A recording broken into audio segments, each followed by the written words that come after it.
Bonjour mes petites coccinelles, comment allez-vous? J'espère que vous vous portez bien, que vous êtes en bonne santé. Aujourd'hui, on se retrouve pour une nouvelle review et je viens vous présenter un tarot. C'est le Cirque du Tarot de Lisa Robertson et il a été édité pour le moment en anglais. Peut-être sera-t-il un jour édité en français, je l'espère. Du coup, je n'ai plus la boîte, mais j'ai encore le livre et les cartes, bien sûr, parce que c'est une très grande boîte et ce n'est pas facile à stocker. Du coup, on a toutes les représentations sur papier glacé en couleur, s'il vous plaît, c'est magnifique. Alors, je tiens à préciser qu'ici, avec le Cirque du Tarot, on est sur le thème du cirque, mais sans les animaux. Il y a peut-être un ou deux animaux, c'est plus des créatures, en fait. Qu'il y a dans ce jeu. Donc si, comme moi, par exemple, moi je ne vais pas voir le cirque, hein, parce que enfin, je crois déjà que, en tout cas en Belgique, ça devient interdit de faire le cirque avec des animaux, avec des ours, avec des lions, etc., des lionceaux. Donc tant mieux, parce que moi je suis contre ça. Mais si vous avez peur de vous retrouver avec cet univers, sachez que vous ne vous retrouvez pas dans cet univers avec des animaux qui doivent faire des danses, etc. Donc ici on est avec des créatures magiques, donc ça donne un autre sens, et du coup c'est très très beau, c'est très fantastique, c'est très merveilleux, et du coup moi j'aime beaucoup. Donc du coup je viendrai vous montrer les cartes un peu plus tard. On va regarder ce livre qui est très bien fait, parce qu'on peut appeler ça un livre. Voilà. Alors, et donc j'aime bien aussi qu'on puisse voir vraiment en plus grand. Vous voyez, par exemple, là, on voit peut-être la tête d'un genre de lion, mais c'est dans le feu, vous voyez, et elle suit comme ça les éléments, c'est très intéressant. Voilà, donc on a un petit mot à propos de l'auteur, Lisa Robertson, qui a fait le tarot Animal Totem Tarot. Voilà. C'est pas inscrit ici, mais je m'en souviens. Et l'illustratrice ou l'illustrateur, voilà, l'illustrateur c'est Josh Tufts. Voilà, je ne sais pas vous dire sur quel l'autre jeu il a pu travailler. Alors, ici c'est la table des... Non, c'est pas la table des matières, c'est des books, des livres qu'elle a écrits. Et vous voyez l'Animal Totem Tarot en 2017, voilà. Et elle a fait d'autres... Ah oui, elle a fait également en 2019 le Mermaid Tarot. C'est vrai que c'est elle aussi. C'est parce que je ne l'ai pas du coup. Voilà. Alors, on va avoir ici des remerciements si on veut, voilà. Alors, ici on a la table des matières. Et donc, vous allez voir qu'en fait, donc, elle fait par acte, voilà. Donc on est vraiment en fait dans ce livre, on se retrouve vraiment dans un spectacle, et donc dans la partie du show, du spectacle, hein, show ça veut dire spectacle. Donc on a d'abord l'acte 1, les majeurs, on a l'intermission avec les cartes de cours, l'acte 2, les épées, l'acte 3, les bâtons, l'acte 4, les coupes, et l'acte 5, les deniers. Voilà, puis on a la finale, vous voyez, on a aussi welcome, bienvenue au spectacle, voilà, donc c'est très bien fait, je trouve, donc voilà, bienvenue au spectacle, et puis on a vraiment, voilà, venez voir le plus grand spectacle de la Terre, le Cirque du Tarot n'est pas comme les autres spectacles que vous avez vus avant, venez visiter les contrées exotiques, rencontrer d'étranges et magnifiques créatures, etc., etc. Donc j'aime beaucoup comment c'est lancé, c'est très magique, c'est très... Voilà, on rentre dedans directement. Alors ici, elle nous donne des genres de petits tirages, des questions que l'on peut poser, voilà. Mais c'est pas vraiment les tirages, je pense, en soi, c'est des parties que l'on peut faire. Et donc on a, comme je vous disais, le premier acte, donc ce sont les majeurs, et donc c'est le plus grand spectacle sur Terre. Et donc là on va commencer avec le fou, l'illustration du fou. Et donc on a le côté allié et le côté challenger, c'est-à-dire voilà, le côté qui va être, on va dire, avec nous, qui va nous accompagner, et le côté que l'on va qui est un peu qui est le défi, hein. Challenge c'est le défi, voilà, donc c'est comme ça qu'elle a mis ça en place. Donc ici elle explique ce qu'il y a sur la carte, donc ça j'aime vraiment beaucoup. Donc quelqu'un va commencer à ouvrir le spectacle, quelqu'un doit y aller en premier, faire le premier saut, et aller vers l'inconnu. Il ne sait pas, voilà, les personnes qu'il va y avoir à ce spectacle, etc. Donc voilà, entrer comme le fou entre sur la scène, la tête haute, voilà, les épaules en arrière, son cœur grand ouvert, hein, on le voit dans sa position, et elle explique, voilà. Et puis du côté du challenge, du défi, elle dit, à partir de ce point de vue, nous n'avons aucune idée de jusqu'où la scène va nous amener, va amener le fou, en fait. Hein. Donc on ne connaît pas non plus si les bêtes magiques vont atterrir, enfin si cette créature magique va atterrir grassement sur le sol, etc. Donc voilà, c'est assez intéressant. C'est un peu le défi, voilà, de la carte. Donc à chaque fois, c'est fait de cette façon-là. Comme vous voyez, c'est très très beau, c'est magnifique, c'est très bien fait. J'aime beaucoup le travail qui a été fait ici. C'est un travail où elle s'est investie. Enfin, en tout cas, moi, c'est ce que je ressens. Et puis, on a l'intermission. L'intermission, donc, c'est, on va dire, un peu la pause. Et on va aller visiter les cartes de cours. Voilà. Et donc, on commence avec les pages. Et vous allez voir que les pages sont à chaque fois presque les mêmes. Voilà, les couleurs changent. Donc ici, on a le page d'épée. Et vous allez voir qu'ici, il a un costume, le page d'épée, que vous allez retrouver par la suite. Vous voyez, le page de bâton a un autre costume, se maquille d'une certaine façon, se prépare d'une certaine façon, pour révéler la magie qui va arriver avec les cavaliers. Les cavaliers, ils ont enfilé les costumes qu'ils avaient sur la carte du page. Vous voyez, c'est magnifique. Voilà. Ensuite, nous nous retrouvons avec les reines et les rois. Alors, il n'y a pas de genre. Voilà, ce n'est pas genré, ça ne se dit pas. Mais voilà, il n'y a pas vraiment de genre. C'est ce qu'elle dit. Voilà, que ce soit un homme, une femme, c'est la magie.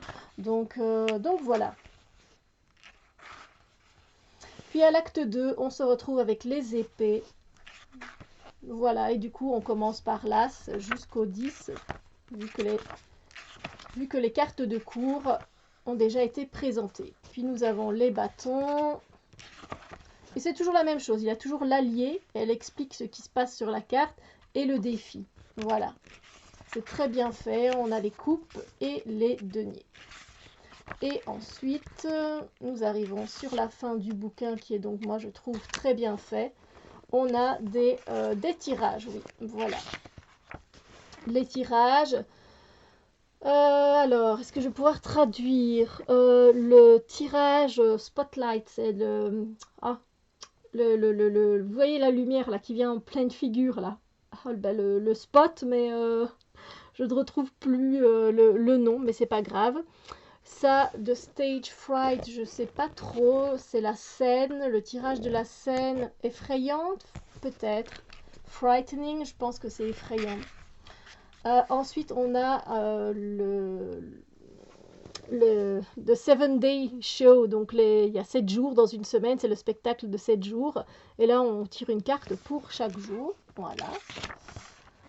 Et puis on a le tirage où on fait part d'une troupe, quoi. Donc voilà. Et puis on a la finale. Et un petit mot si on veut écrire aux auteurs. Voilà, donc très très très très très bien fait. Désolée si je me suis un peu attardée sur ce livre, mais il en vaut vraiment la joie. Ensuite, les cartes sont d'une taille standard, clairement. Elles sont légèrement glossy. Voilà, non, même un peu beaucoup, mais non. Légèrement glossy, ça va, ça va. Donc vous pouvez lire à l'endroit, à l'envers, il n'y a pas de souci. Hein. Voilà, c'est une taille tout à fait correcte. Et il n'y a aucune tranche colorée. Et c'est très bien comme ça. Voilà, moi ça me convient. Je réajuste un peu mon décor. Alors, on va prendre, hop,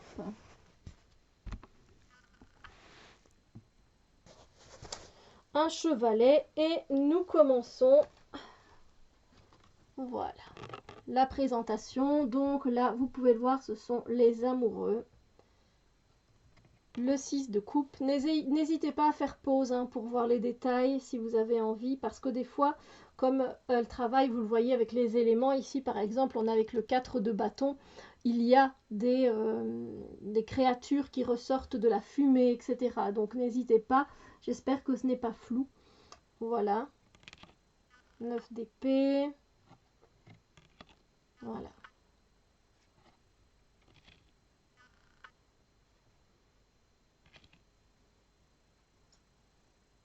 Je vous laisse contempler les cartes.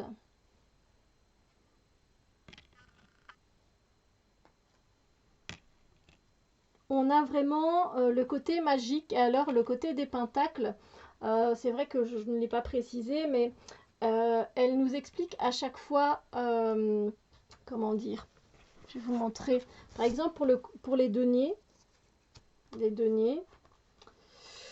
où ici, les coupes, en fait, on arrive dans le monde de l'eau pour l'acte 4, et vous allez aller dans les émotions du cirque, voilà, où on va retrouver des anges, des baleines, des parapluies qui flottent au-dessus de la scène. Euh, donc voilà, mais par exemple, je me souviens que pour les pentacles, voilà, c'est la réalité. On revient à la réalité, à tout ce qui se passe derrière, au travail qui est effectué derrière. Je vais essayer de trouver le pentacle. Apparemment, les pentacles ne veulent pas se manifester maintenant. Ah, si. Et nous avons juste une reine ici de pentacle, mais en fait, elle dit que, voilà, euh, de plusieurs façons, les actes avant euh, vous ont montré différents mondes, en fait. Et ici, on va arriver, en fait, on revient sur Terre, quoi. L'illusion est partie et on vient voir l'envers du décor. Voilà comment c'est fait. Le côté plus tangible de ce qui est mis en place pour vous montrer ce spectacle inédit. Donc, euh, donc voilà. Et c'est vrai que c'est pas du coup ici ma suite préférée, la suite des pentacles, parce que elle est moins dans l'illusion. Elle n'est pas voilà, dans l'émotionnel, elle n'est pas dans les pensées merveilleuses, elle n'est pas dans le souffle du feu. Euh, Elle est dans... voilà, on revient à terre, du côté des machines, de la machinerie, de tout ce qui va aider à mettre en place le spectacle. Et du coup, c'est intéressant, oui, bien sûr, et je suis contente que cette suite-là, évidemment, ait été faite comme ça, parce que ça prend tout son sens. Mais je vois que j'aimerais bien vous montrer, mais apparemment, euh, les pentacles se cachent un peu plus loin. Voilà, ici on a le 6 de pentacle, et on a un côté un peu, vous voyez, industriel comme ça. En fait, ici, vous voyez, avec la fumée qui sort. C'est bon, et là encore, c'est pas très marqué, mais et c'est vrai que les autres cartes, les autres suites sont beaucoup plus dans l'illusion. Effectivement, hein, après, voilà, regardez cet as de pentacle, il y a toute une machinerie, et c'est question de temps, c'est une question ici où on doit, voilà, on va devoir mettre les choses dans la matière, et donc on est dans le monde du terre à terre et des mécanismes, etc.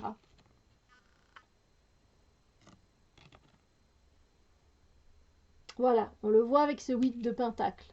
On voit que les gens travaillent chacun d'un côté, de l'autre, pour donner par exemple le feu qu'il faut au bâton pour pouvoir y arriver. Mais du coup, c'est moins rêveur et c'est un côté un peu plus steampunk, on va dire. Un tout petit peu, hein, voilà. Alors que voilà, ici, ben non, on a vraiment ce côté d'illusion qui est là et qui est très bien fait. Avec ce 6 de bâton aussi, hein. On peut clairement partir dans une histoire et c'est merveilleux. Et c'est pareil aussi avec les coupes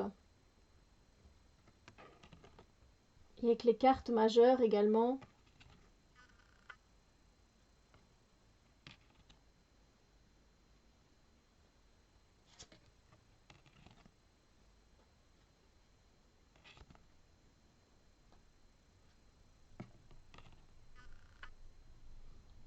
Donc là, vous voyez, c'est une autre ambiance, hein, une autre ambiance, savoir jongler pour travailler correctement, mettre tout ce qu'il faut, on va dire d'essence et tout ce qu'il faut, assez de souffle pour pouvoir actionner les bâtons pour qu'ils prennent feu correctement. Donc voilà, c'est un équilibre à avoir dans le travail. Mais vous voyez que l'ambiance est complètement différente.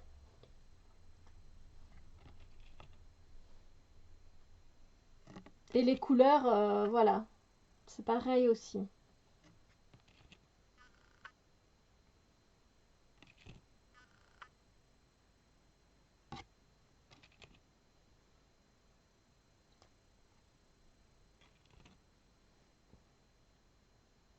Là, ici, comme ce 4 de pentacle, hein, où on réserve en fait cette énergie pour pouvoir la propulser. On fait aller tous les fours, les machines, etc.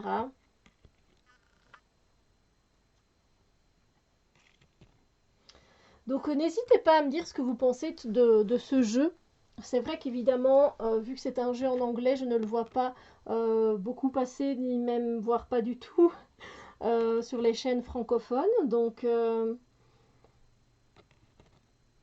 mais je le trouve, moi, très ingénieux, beau et intéressant. Donc voilà. Et je suis évidemment très contente qu'il n'y ait pas d'animaux qui soient dedans. Voilà, parce que je suis contre. Au cirque, voilà, on sait bien qu'on va rencontrer. Voilà, je suis allée moi une fois seulement au cirque. J'ai jamais été très attirée, mais voilà, quand j'y suis allée, je me souviens d'être ressortie pas du tout en accord avec les choses. Et puis, si vous me suivez, vous savez que j'ai lu un livre qui parle d'animaux qui ont été sauvés par un couple de personnes qui tient un refuge qui s'appelle la Tanière à Chartres, et ils récupèrent des animaux, ils sauvent des animaux de cirque par exemple, de laboratoire, tout ça. Donc on voit l'envers du décor et je peux vous assurer que c'est très très triste. Enfin, c'est très triste, c'est touchant, c'est aussi un peu marrant parce ils font des choses pour aider les animaux qui sont rigolotes, mais voilà. Donc, je suis contente qu'il n'ait pas mis d'animaux et que que ce jeu reste fantastique et merveilleux. Voilà, n'hésitez pas à mettre un pouce en l'air si cette vidéo vous a plu, à la partager. N'hésitez pas à aller voir mes 2 livres qui sont sur Amazon pour travailler justement avec les tarots et les oracles. Donc challenge avec tarot et oracle autour du monde et challenge avec tarot et oracle au royaume des animaux, si ce n'est pas déjà fait. Merci beaucoup de votre soutien, d'être là. Je vous fais des gros bisous lumineux et je vous dis à très bientôt pour d'autres vidéos.